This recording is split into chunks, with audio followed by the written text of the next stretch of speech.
Minister, we're just about halfway through the year at this stage, so you must be fairly confident about another good outturn for tourism in the current year. Well, it's great to see the progress that we're making this year in Irish tourism. It's particularly encouraging to see that revenue in Irish tourism was up by just under 11% in the first 3 months of the year.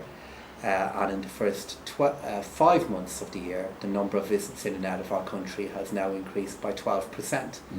So this is a very, very encouraging first half performance for our country. And I'm really hopeful now that we're going to see a fantastic year here in Irish tourism. And I want to acknowledge all of the phenomenal work that everybody involved in Irish tourism has done to get to these figures and to get us to a point where we can be confident of another good year. Terrific. Now, I understand that you intend to chair the Tourism Leadership Group yourself and that you're going to announce that shortly. How active do you plan to be as a chair, and what are your expectations of the Tourism Leadership Group? I'll be very active in chairing that group. Tourism receives huge priority from government, and because of that, I believe it's very important that the group that will have within it representatives from Irish tourism be chaired by the Minister of the Day, because this is the vehicle through which we will actually look to implement the policy to grow tourism to a €5 billion business by 2025 and to get us to a point where we're employing 250,000 people. So for that reason, I believe it's very important that I and the Minister of the Day chair that group, and I look forward to chairing that first meeting soon. Great. Well, actually, this might seem a strange question at a time when tourism is so buoyant everywhere, not just in Dublin, but right around the country. But nevertheless, one of the things that concerns the industry has been the steady decline in the marketing investment overseas in some of our key markets. That's been impacted by exchange rates, among other things. But there's a fear that our share of voice is going in the wrong direction in our top markets. Are you concerned about that? Well, research does show that some of our very important markets, that the share of voice that Ireland has and the profile that we have isn't all that we would want it to be. I have to acknowledge the work that Tourism Ireland have done in making reduced budgets, as has been the case for many organisations across our country, for making sure that those reduced budgets go further than they were in the past. They've changed how they're doing their spend to make that advertising spend more effective. They're making greater use of social media. They're making greater use of very targeted spend to ensure that we're getting bang for our buck. But I do accept that there has been a change in our profile in some important overseas markets, and it would be my hope that as the recovery continues, and it's a recovery that tourism is playing a pivotal role in, that we will have the opportunity to invest more in our profile overseas. Well, that's good to hear that your mind is in the right place about that, for sure. And on the product development side, similarly, an understandable reduction in the amount that was committed in recent years. But again, as the Irish economy recovers, this is something we feel we're beginning to slip behind a little bit. So can we expect any good news in the government's capital plans for the next few years? Well, we've seen the government get behind really good tourism product through initiatives like Ireland's Wild Atlantic Way, which was the beneficiary of capital spend from the government. And we've seen the degree to which that capital spend has had a very positive effect on our national economy. We're currently in discussions at the moment within government regarding the country's next capital plan, and I'm working hard on behalf of the industry to try and make sure that tourism gets the share of capital spend that it deserves. And I hope across the coming weeks and months we'll be in a position where we'll be able to present back to the industry a plan to ensure that the product that we have in Ireland at the moment is upgraded and competitive. Terrific. Well done on successfully managing the IAG offer. It wasn't easy. At times it was tortuous for you, I'm sure, but it's almost at what we think at least is a terrific conclusion. And of course ITIC supported that proposal from the very outset. So now can we, assuming that gets concluded in the coming weeks or months, can we expect to see the government's aviation policy being completed anytime soon? You can expect to see the government's aviation policy published across the summer. It was important to make decisions in relation to our stake within Aer Lingus before I completed that policy. We've now made that decision. Experience has taught me, however, that it would be naive of me and indeed not at all accurate to say that this is a process that is yet complete.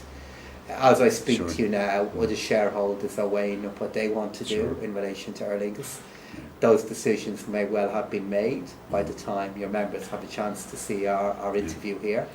But notwithstanding that, I would still expect that by across the summer we'll be able to publish our national aviation policy, and that will be a policy that will continue to focus on how we maintain and grow access into our country and ensure that aviation continues to be a very important competitive edge to our economy. Sure. Well, that's good to hear. And finally, Minister, you're a great proponent of the targets that's laid out in the government policy of 10 million visitors, 5 billion revenue by 2025. And certainly the industry believe that that target is on, and we believe that it can be exceeded. But what are the things that keep you awake at night when you think might arise that could make that difficult?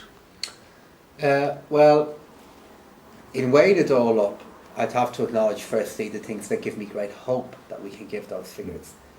And what gives me great hope that we can deliver those figures is I think we have an enormously flexible, entrepreneurial and positive tourism sector in our country.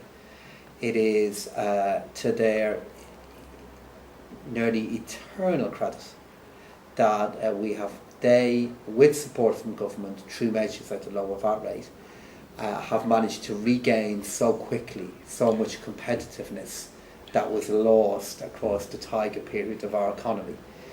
So if we maintain that spirit, and I'm very confident that we will, it actually gives me great hope that figures are going to be achieved. In terms of what causes me worry about it, because there's always obstacles out there towards achieving it, I think the thing that would be of the greatest worry for me is the thing that we have the smallest influence over, which is what might happen in consumer confidence in other economies. Obviously, we're all watching very closely what's happening in Greece at the moment. What is crucial for the growth of Irish tourism is that domestic confidence in our other big markets continues to stabilise and grow. And any events that might challenge that or reverse positive trends there will be a cause of huge worry to us. In terms of the things that we have an influence over, I suppose the exogenous factors, what they would be, the things that I would want to focus on is making sure that the great value gains that Irish tourism has achieved in recent years, that they're maintained and grow. I have every reason to believe that they will be, but we have to keep a very close eye on that. And then the second thing would be making sure that the access that we have at very high levels through our ports and our airports, that we all work collectively to make sure that is stabilised and then grown in the years to come. Well, that's terrific. Thank you, Ministers. And those encouraging notes, we'll wrap it up. But it's certainly, from the industry and from your own perspective, tourism is in a better place more quickly than anybody believed it would be. The recovery has been dramatic, and the government have been most helpful in us managing to bring that around. And if I could give any member message to your members, it's the huge support that this government has to Irish tourism, and our hope to maintain that support and grow it in the future were we to be re-elected. We believe that tourism is an essential cornerstone of how our economy will build in the future. And myself and Minister of State Michael Ring are working very, very hard along with the industry to make that happen. I couldn't be more optimistic about the future that lies ahead for Irish tourism. Irish tourism is the comeback kid in the Irish economy. And if that fighting spirit and that sense of optimism is maintained, and I have every belief that it will be, I think the targets that we all collectively share, I'm confident will shatter them. And I look forward to making sure that happens, and doing all I can to make sure that happens. But it will ensure that the role that tourism has within our economy will only grow in the future, which gives us the opportunity to get on a really virtuous circle that might be maintained for years to come. Thank you, Minister. Thank you.